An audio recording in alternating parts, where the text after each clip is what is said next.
It's a great pleasure always to come back to Lignaro and to be able to talk to you today about energetic condensation growth of niobium. And it's wonderful that Ale and Giovanni have preceded me and Anne-Marie yesterday, because some of the charts that you'll see, you've seen before.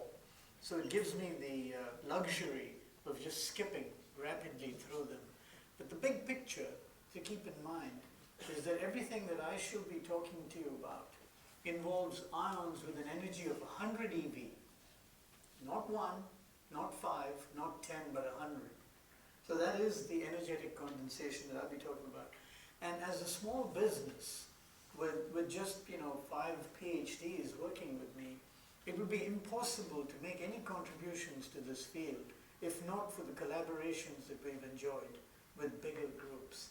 In the past, it's been with JLab, which I'm very grateful for, but more recently, it's these people here at Fermilab, at Los Alamos, HZB, at CERN, Sarah, and more recently, we've started some sort of an interaction with research instruments too, and I'll come to that. So everything that we do is funded by the Department of Energy via various SBIR grants, as you can see. So there's the outline. Perhaps a few words on what motivates thin film work, but by now that's like bringing coals to Newcastle, as they say. Brief history of thin film development. Few words about energetic condensation, as if one needed a few more words at this point. But what I find very often is it never hurts to have things repeated, because then they tend to stick a little bit better. At least as a student, that's what I found. And then the real point of my talk is to share with you our ongoing efforts. Firstly, on putting down niobium films on SRF cavities, then niobium on bellows, on stainless steel bellows. That's a rather unusual application, where they have bellows in SRF systems. They have niobium fingers, and those things can rub against one another and produce particulates. And so we've come up with the concept of what we call the fingerless bellows.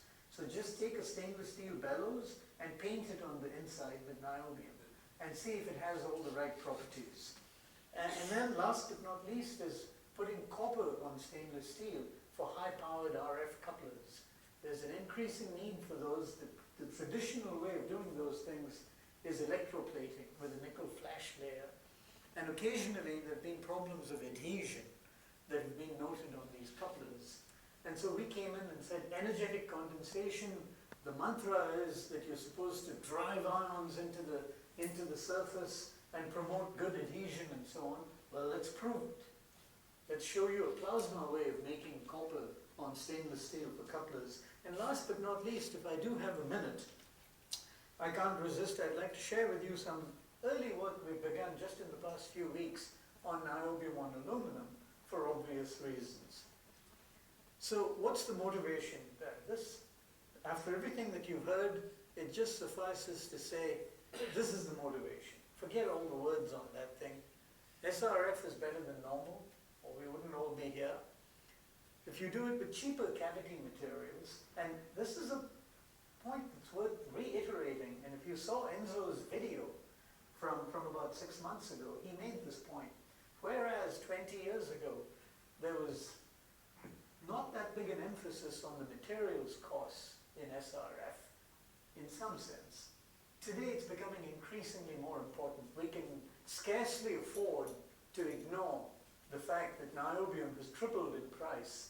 And as we get to low beta cavities and we need to use more and more niobium, and in particular large projects like the ILC, and things like that, or ADS systems for fission reactors, there could be 100 of those in the next 30 years between China and India, for example.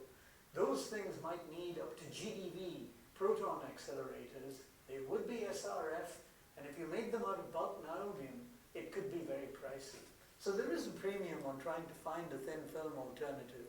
And certainly this workshop began with 2 presentations where they threw the gauntlet down to us and said, you've got 3 years, a window of 3 or 4 years, put up or shut up. And that's what motivates us to do this. And here's the holy grail, of course. If you ever wanted to do high TC superconductors and reach that holy grail of using off-the-shelf cryocoolers and have practical medical linacs and industrial linacs using SRF, the only way to do it is to find a higher temperature superconductor. And the only way to do that is to learn how to do thin films, obviously. That's what motivates my little company's effort in this area. Ale mentioned this. If you've got polycrystalline or worse, amorphous surfaces, I do want to mention to Ale that we actually took borosilicate glass that was lying around in the lab one day, and I couldn't resist. I threw it in and threw some niobium on it, and indeed the niobium grew crystals on it. And it's because of this energetic condensation. You have to make a distinction between thinking about the material science as I come in and I see a lattice, and how do I respond to that lattice, versus I come in and I slam the hell out of that lattice and destroy it in some sense by burrowing under the surface a few monolayers, shaking things up on the picosecond scale. It's very, very high energy density here. Then there's a different kind of growth altogether. So that's why we got niobium crystals growing on borosilicate glass, if you please. And that's the point Larry was making too. So here we are. We've tried to understand all this stuff. I don't know to what level, but we've tried. But we want to proceed to the RF cavity level. That's where we are, with very limited success. And then here's the long-range goal. Coming back to the talks that began this workshop, if I were an end user or customer like Eric, I wouldn't believe in anything that we do until this bullet is validated. Install a 9-cell niobium cavity copper module in an accelerator and run it for a few months. That's what it means for a large system to accept a new solution, such as a thin film solution. That's what we need to do. So what about the history of this thin film development? It began, of course, way back when at LEP, at CERN, where no fewer than 277 copper cavities were coated, sputtered with DC magnetrons. And then there's this remarkable PhD thesis by this woman, Arnolds, at Wuppertal, where she did niobium-3 and got some remarkable results, and it's amazing that that was done in '79, and Enzo has not stopped reminding us about this. And last but not least, there is a certain beautiful boy here who is responsible for this, and he showed us this graph. So you might ask, after looking at all of this, and look at the dates on this, what on earth is going on here? Why have thin film cavities simply not taken off? There's a complex set of reasons for these things, of course, but foremost among them is the so-called bane of thin film's existence, which is this Q-slope. And here, the competition is getting only better. I'm showing you a dated graph here. We've seen at this workshop and elsewhere that people are at the 10 to the 11 level now with nitrogen doping and things like that, and out to 30 and 40 and 50 megavolts per meter.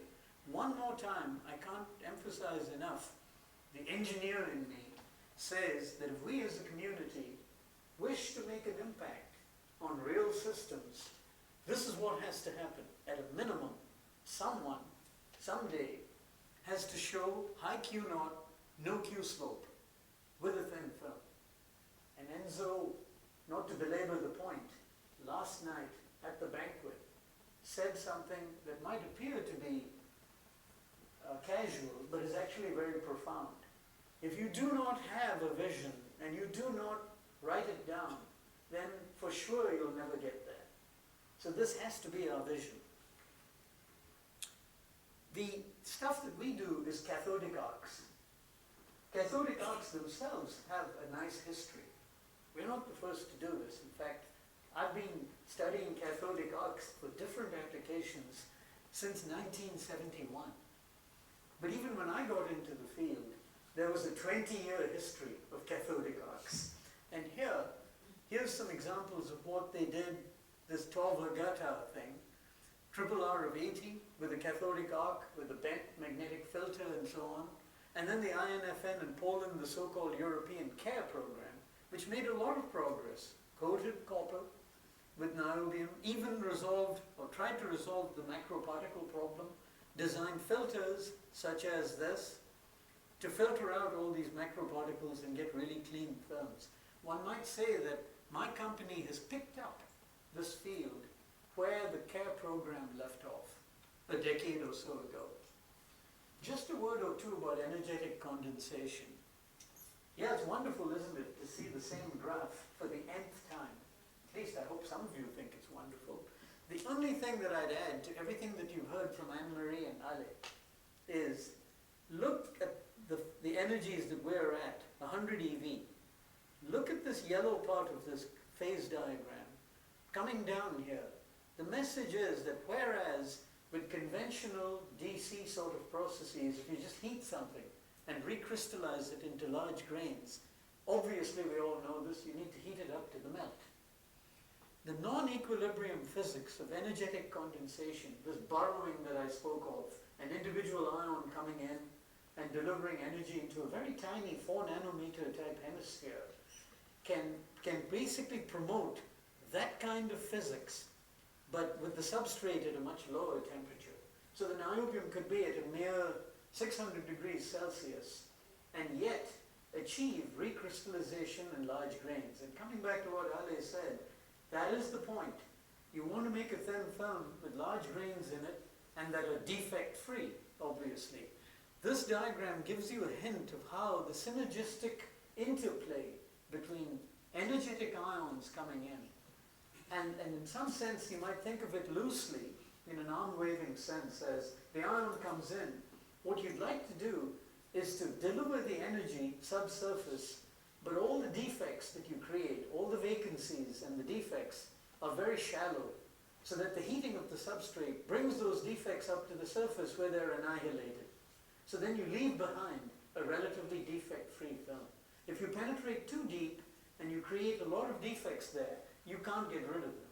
So that's the beauty of subplantation physics. And this is not new. The semiconductor people know all this stuff, and there's a rich literature on this. Here's our device. It's deceptively simple. It's basically a cathode of niobium that's running along, a mesh anode of molybdenum or something, and then your workpiece that you're trying to coat.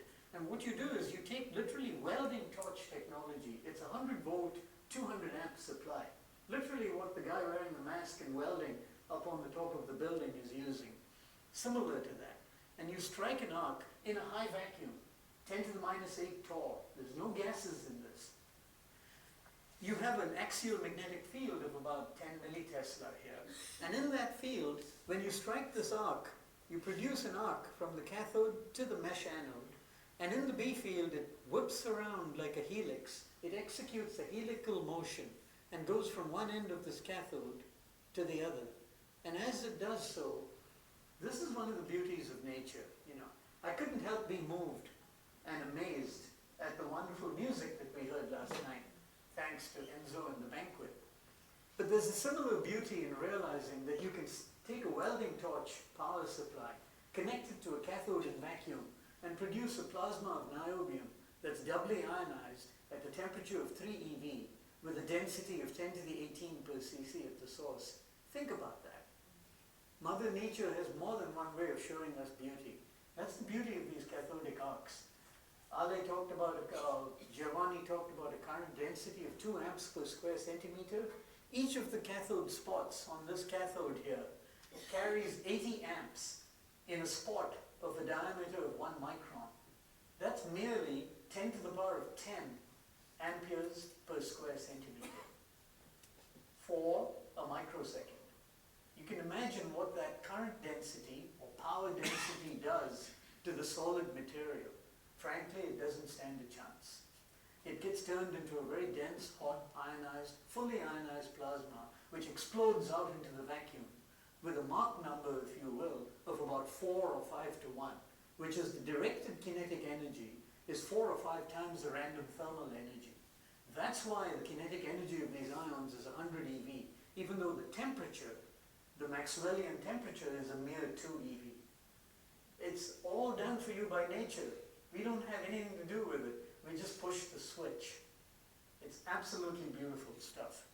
And you fire this thousands of times, and you basically then take niobium, milligrams of it, and deposit onto the workplace. And you can replace this with copper, with aluminum, whatever you please. That's the technique. Now let me switch to the real purpose of my coming here, which is to share with you some of these. This is not going to be very salutary. We don't have good results to show, but I wanted to show you where we are anyway. So here's one of the 2 or 3 cavities that we've tried to coat now. We've sort of said, let's graduate from all this coupon level stuff that we did, and I've talked about before. Let's do what matters, which is try and coat cavities and see what they do. And so here's a copper cavity that we got from KEK via Los Alamos from Tsuyoshi Tajima. And you can see the finish is not the best. It's got this sort of orange peel look to it. But we took it and we coated it with niobium. The first point to mention, this is about 1.5 microns of niobium at the equator, about 3 microns in the beam tubes. This thing, because of the different tests that were done on it, cryogenic tests, first of all has been cycled up and down to 2 Kelvin and up several times, and has been blasted with water at up to 80 bar. And at least I could say the niobium sticks. It's still there. So we talked about adhesion earlier. This process does produce a well-adhering film. But what was wrong with it? And here's the sad news. You can see the Q0 is very low, and there's hardly any difference between 4K and 2K, where obviously you'd expect a difference of at least 30 between the two. So something is bad in the film. And so we need to do more work. That's all I'll say about that. Surface prep. There was no, going back to what Giovanni said, there was no EP on that cavity, no Subu. So you might, I know people are flabbergasted and saying, why did you even coat it? Well, you know, we are coating people. As Ale said, she's a material scientist, and in a similar sense, the only thing we bring to the party is our coating technique. We don't have EP capabilities, Subu, barrel polishing, centrifugal barrel polishing, none of that. We count on our collaborators to do that. This is what we got and this is what we coated, and we learned a lesson from it. Don't coat a cavity ever again unless someone first does EP on it and Subu and passivates it and cleans it and dries it and bags it and then do it. Macroparticle filters, we have done a little bit on that. Here's our little basic geometry, and we've designed a multiple vein filter where you have nested veins and you drive a current between the veins from another supply, create a local magnetic field, in this case of as much as 0.1 of a Tesla. And so this plasma that's expanding from the cathode comes out and goes through these 2 sets of interleaved veins. There's no direct line of sight for macroparticles, they're neutral, but the plasma guides the ions and the electrons through the veins and out. So it's a transport mechanism. And the result, and this comes back to a discussion that we had from the previous talk, and the person in the back who mentioned an adhesion test. This is that commercial device. It's called a Defelsco tester. So they have these aluminum dollies, and you put them in the jig, and you put it onto your sample, and then you start raising the pressure, and you see at what pressure it detaches. So that's a quantitative measure of adhesion. That's one step beyond the tape pull test. Okay? So here when you have macroparticles, you can see as you do this test, you literally pull off the film wherever there were macros, because they don't promote good adhesion. Because the macros obviously aren't 100 EV ions, and they don't do the borrowing and all of that. And here's what happens after we built this passive vein filter. We got rid of a lot of those macros. We're now designing a dynamic macroparticle filter where we can rotate one set of veins relative to the other. Let me go on and talk about what we've done with niobium on stainless steel bellows. Here again is an example of using this tester, and here you see these aluminum dollies. If I can get the laser, I think this one might work. If I can find, yeah, there's this dolly here. Here we took substrates of stainless steel, heated at 350 Celsius and 550 Celsius, and we coated them with niobium. And the good news is, okay, if you just do it at this temperature and you don't pickle it, and there's an ASTM pickling recipe that you follow, then you do delaminate the niobium film. But if you pickle it and have a heated substrate, this tester went up to a pressure of 56 bar before it released itself. And at that pressure, there was no niobium film detachment. So the film adheres well, at least up to that pressure. And when you go to a higher temperature, you get a similar positive result. And incidentally, the surface prep in these cases of the stainless steel was, our level of skills with chemistry is acetone and isopropyl alcohol. That's our surface prep. But it seems to be adequate. So naturally, then you go on and do bellows. And here we're fortunate to have collaborations with people at Brookhaven National Labs, Sergei Belomestnik and Benping Shao, the person who we heard from yesterday via Skype. He's not only someone who's trying to do Mattis-Bardeen theory at an esoteric level, he's actually in charge of doing some of these tests for us, which is remarkable. He's a wonderful chap. So here we have a niobium directly on stainless steel. This is just our in-house test where we dip it in liquid nitrogen and leave it overnight, pull it out the next morning and see if it's still there. But it's gone to Brookhaven now for more rigorous testing, where they have a jig that's going to pull this bellows back and forth for a million cycles to see if our niobium paint is still there or is it peeled off. And then here's one where we actually put down a copper layer first as a functional layer on the bellows, and then put the niobium on top of the copper. They'll both be tested in the next month or two. And when they're done with that, they'll do some RF tests just to see the transition at 9.2 Kelvin and do a network analyzer type test and look at how the bellows performs. And as I said, remember the objective is wherever in cryogenic systems, the advanced photon source at Argonne, Brookhaven and elsewhere, they have these bellows sections coupling different sections of an SRS cavity structure. You can avoid the niobium fingers, if there's a problem with them, by using these so-called fingerless bellows. Next topic is copper on stainless steel. I don't know how I'm doing for time. Oh yeah, 8 minutes left. Okay, doing okay. As I said, this problem addresses RF couplers and the adhesion problems, supposedly, that the electrochemical copper plating sometimes has. So the plasma process, how does it do? So what we did as a start is simply took a stainless steel tube, painted it with copper, sent it to Curtis Crawford at Fermilab, who blasted it with water up to about 86 bar, and it passed the test. First there was some consternation when this came back because I saw this little scratch here that you can see in here. And it turns out Curtis told me that it was just a technician who had been a little careless with a wrench. So it wasn't really a delamination problem. So copper sticks to stainless steel. That's good news. And incidentally, there's no nickel layer or anything. It's copper directly on steel. And they measured the triple R, not on this, but on a separate strip that we coated, and got 52, and it's supposed to be between 30 and 80 for the coupler application. And then our good friend Xiaoxing Shi at Temple also measured the triple R for us, and it was in the right range. So far so good.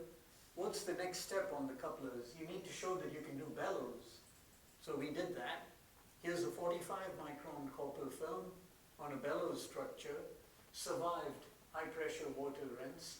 The next step involves Michael Peckeler and Research Instruments of Germany. They're the ones who are supplying to the X-ray Frey electron laser along with Thales in France all of these couplers at the rate of 2 a week for that project. And that's the project that potentially could benefit from perhaps a different solution than the electroplating solution. And so what Peckeler has done is given us the actual bellows. These are the actual bellows that are part of a coupler. And we're getting ready to coat these. And we've also made some sort of doppelgangers, you might call them, of the actual coupler parts, because the actual coupler parts are extremely expensive. So what Pekala did was sent me the drawings and authorized me to make,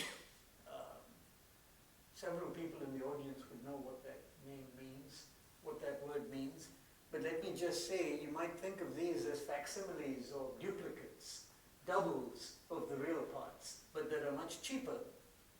And in this case, we'd be coating the inside of that section, the inside of this section, but the outside of this central stalk. So it's a bit of a challenge for us. You're coating the outside of something in one case and the inside in another case. And we have to put 20 microns of copper on these, 30 microns on the central stalk. They have to have a certain surface figure, they have to meet the adhesion requirement and the RRR. And for that, we're just constructing a completely new facility that's just coming online here that you can see. And hopefully it'll be operational in a month, and we'll be doing all of this by December or January. Now with the 2 minutes or so that remain, I want to share with you what we've just begun with niobium on aluminum. Not much to show, but it's exciting nevertheless. The first thing we did naturally was just took some coupons of 6061 and heated them up to 150 and 350 Celsius and put some niobium on them. And at 150 Celsius, oh, by the way, the surface prep is our specialty: acetone, isopropyl alcohol, and dry. With that sort of surface prep, you buckle the film and it doesn't stick very well. But at 350 C, it adheres very well. We stuck it in liquid nitrogen overnight. You can see before and after, it does adhere. Curtis, thank God for collaborations. Thank God for people like Curtis. Where would we be without him? He basically took it and tested the adhesion 2 different ways. We heard about the tape pull test. It passed that. But the other way, of course, is that they take a water gun and they come from different distances and approach the sample all the way to 7.5 centimeters from the sample, where the effective pressure that's deduced is 92 bar. That's the maximum pressure they used, and the niobium sticks to the aluminum. So that's encouraging. The other thing we did was, with a caveat, based on what Ale taught us about how to interpret things like XRD and so on, I'll just share with you just what the XRD showed. It showed that the niobium obviously has grown into crystals on this niobium surface. And here are some of the orientations that you can see of the niobium crystals. And what's interesting is, when we did all of this preliminary work earlier with niobium on MgO crystals and A sapphire and C sapphire and so on, we had to heat the substrates to 500 degrees Celsius before we promoted certain crystal planes, like the 100 family, for example, that the Paul figures had shown us. Here, we're seeing some of those planes with aluminum at 350 Celsius. So that sort of encourages me that there may be hope for doing an aluminum cavity and painting that with niobium and seeing how it behaves. And we all heard stimulating conversations this week about Kapitsa resistance, interfaces between metals, and so looking at aluminum while we're also looking at copper, to me anyway, as a scientist, is very interesting, because we're likely to learn a lot of new things rather than focusing our attention exclusively on copper as we move forward. And needless to say, if you do make a breakthrough, and there's no telling whether we will, but if one does, aluminum is cheaper still than copper. And so that truly could make a huge impact on all of these low beta large systems that are in the design phases. Here's my summary, down to just 1 minute. So the company is pursuing thin film growth using these cathodic arcs for a variety of applications.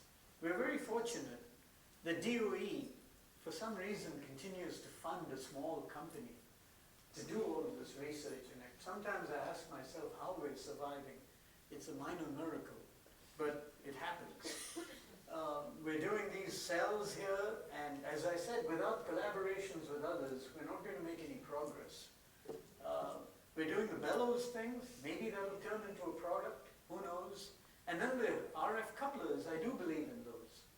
Electroplating, even apart from the problems that it might have technically, we all know that anything that says electro in it has environmental issues associated with that. And so in the long term, a plasma solution might be attractive just for that reason, that you're not generating a lot of chemical waste and so on. So those are the things that we're doing, and I'll stop right there and leave some time for questions. Thank you.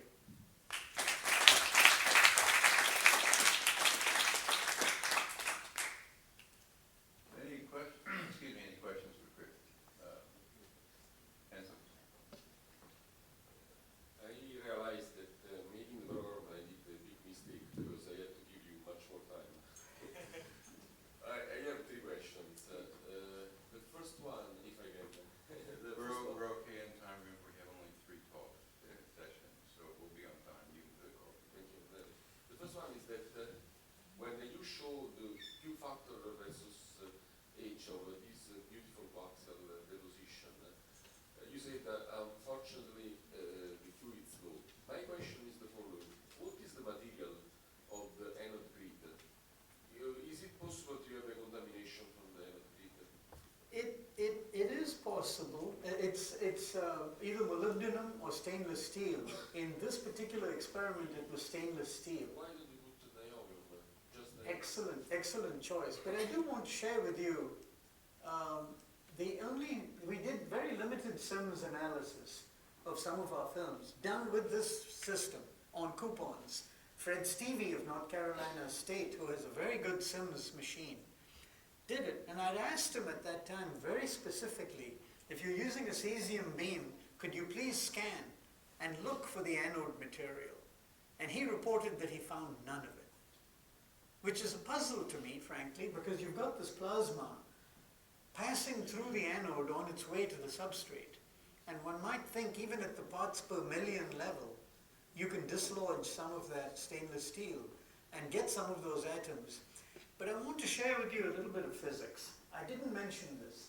The instantaneous deposition rate in this cathodic arc system is 400 nanometers per second. I want you to pause and think about what that number means. We're growing a monolayer anywhere on the surface in 1 millisecond.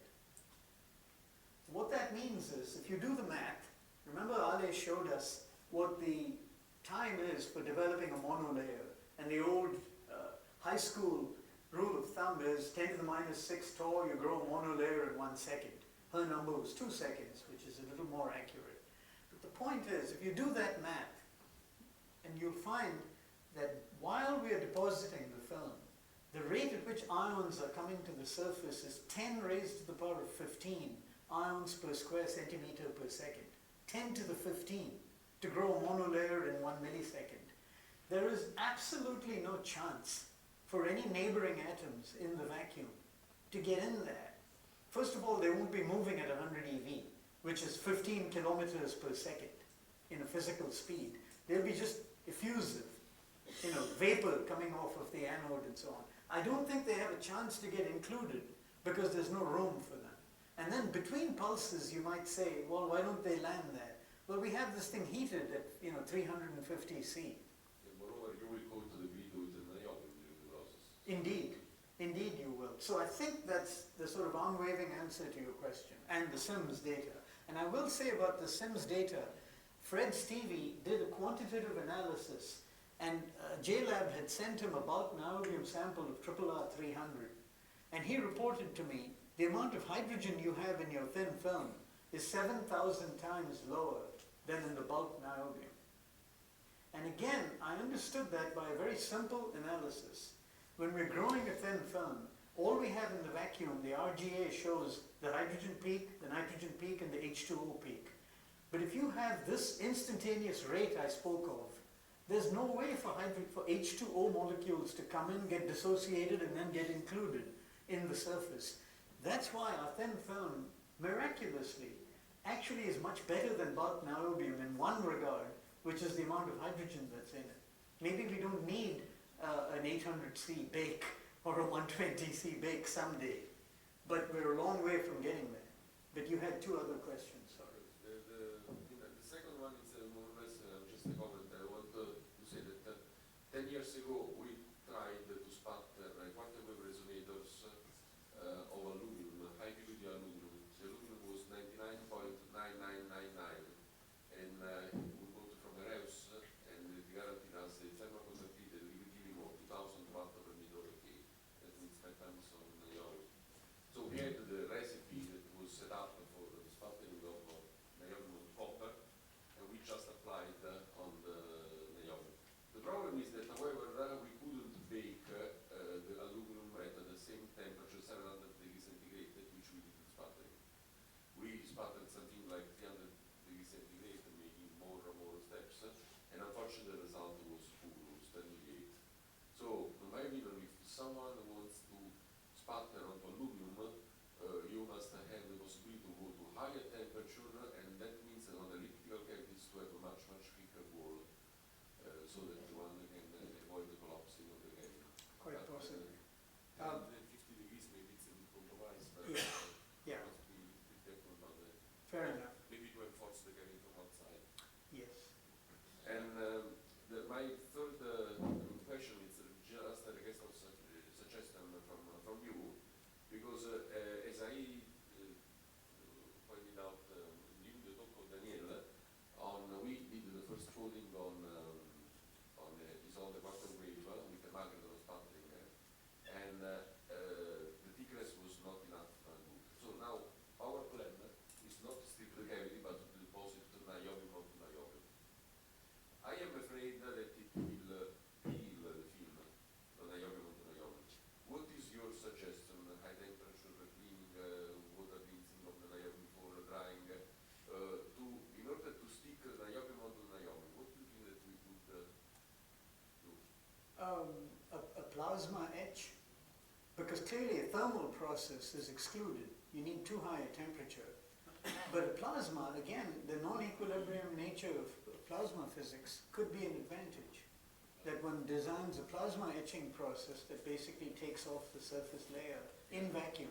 It's niobium onto niobium, so do not contaminate anything. We just reverse the kind of low discharge. You mean? Yeah, it's some sort of a glow discharge, but I don't know. Yeah. I wanted to mention something when someone talked about an ALD layer.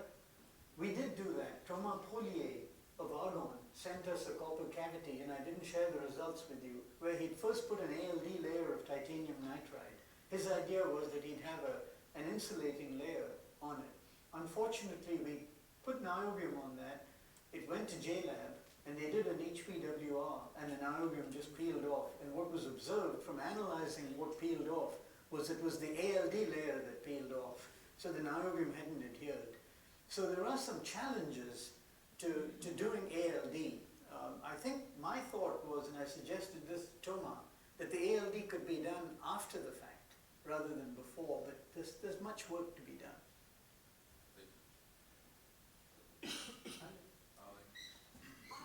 I was always impressed by the tubular arrays that you get with this technique on single crystals. How do the sample that you grew on the glass compare with these ones? Oh, terrible, because we couldn't heat the glass, obviously, so it was done only at 100 Celsius. And the pole figure, instead of showing the 4 classic dots with the angular separations and so on of 110 niobium, showed sort of like a ring, an annulus. This is what I'm saying always Yeah. with XRD. You get the deceiving answer when you get just one reflection. You think it's a single crystal, but Yeah. it's not. Yes. Right. Okay. Yes. Thank So you. it was pretty poor, and we never measured the triple R of that film. You mentioned the very good adhesion of your films, but as I understand correctly, you did not take care of the surface pre-treatment. So visibly, you had very rough surfaces. So can you comment on the? Do you think there will be a change in this specific coating technique if you have mirror polished surfaces? Because we heard that rough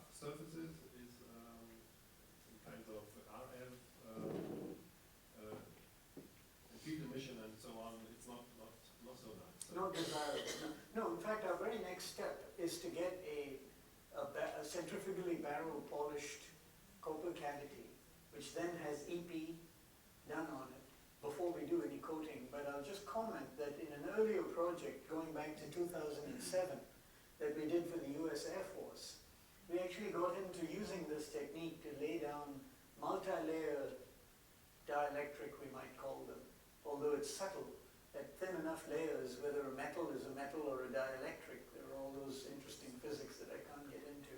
But we actually made 20 centimeter, 8 inches, 20 centimeter diameter, a kind of a plastic, which is a very low density material, less than 1 gram per cc. So you can go out in space and then just unfurl the mirror. It's a space-based laser mirror. That was the project. And we had to lay down umpteen layers of low Z, high Z oxide and metal oxides. And that was done on a super flat surface. And the adhesion was perfect. And you may do both abuse, but I have one important information. You have to look for historical memory at CERN. And maybe Anne-Marie was at that time. I remember that Benvenuti said that no any copper hydroformed cavity was working when coated with niobium, but only span cavities were working. At the time when Davila was measuring, and the reason was thought that when you do hydroforming, you are opening the pores of the copper, the grain boundaries are becoming larger and larger, while when you do the spinning, you go to compress the grain boundaries. Maybe Anne-Marie Wow. can, is it true? My memory is good. So. That's true that all the hydrophone cavities were formed more poorly than the spun ones. And when you see these curves that we've seen for years now with the cavities, 1.5 gigahertz cavities coated at krypton, that go to at very low field to Q naught, 10 to the 11 to 10 to the 12. This progress was made when we went to electric polished surfaces, when the surfaces were definitely smoother. So a smoother surface, I mean, and this is valid for I think any field in thin films. A smoother surface is always going to be more favorable because a rougher surface, you have nucleation centers, that But hinder the growth of the film. But the rough surface may have a better adhesion than a zero polished surface, especially if you have such high deposition rate. Because you Can I- make Yeah. use of the mechanical clamping. So Just, kind of. just to pick up on that, all of that is true when you have low energy atoms arriving at a surface. Because we have 100 eV ions that are penetrating into the surface, they're somewhat transparent to what's going on at that level. But I think the difference between the span cavity and hydroformed cavities is not the roughness, because at the end, when you polish, you have more or less the same roughness. The difference was in the degassation, because while the hydroformed cavities were giving a lot of spikes, and that means that maybe they can spike even during the sputtering, the span cavities you had the grain boundary closed, and it was just the degassation without any spike. That's very interesting. Thank you for letting me know that. Is that independent of how much copper surface? I mean, I would think, niobium cavities or hydrogen cavities, and but there's enough surface to remove such fissures. I had another question for you. Your comment on aluminum deposition temperature. I can understand why you'd want to go to 600 degrees when copper was conventional 900.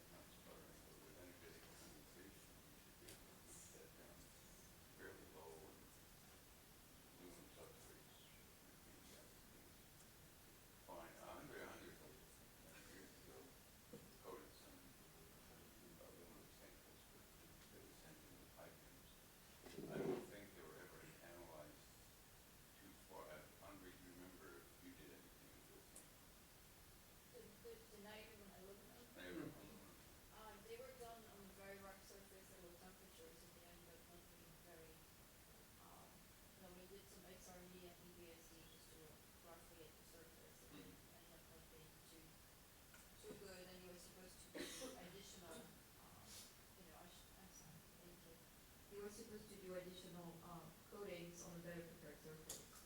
And I think, question of funding, et cetera. Yeah. Yeah, the initial samples he did do, of course, were not prepared. They usually just doing some quick tries on pieces. Yeah, I mean, I think your point is well taken, but just as with niobium, we found that you could operate at T over Tc, that so-called homologous temperature of just 0.3, and get results that normally one expects at T over Tc of 1. The analogy for aluminum would be 350 Celsius is actually a very high temperature because of the synergistic influence of energetic condensation. That's why I picked 350 C. But the only thing that would prove it is the proof, which has eluded us. We've just started. We are using a different technique, the bias.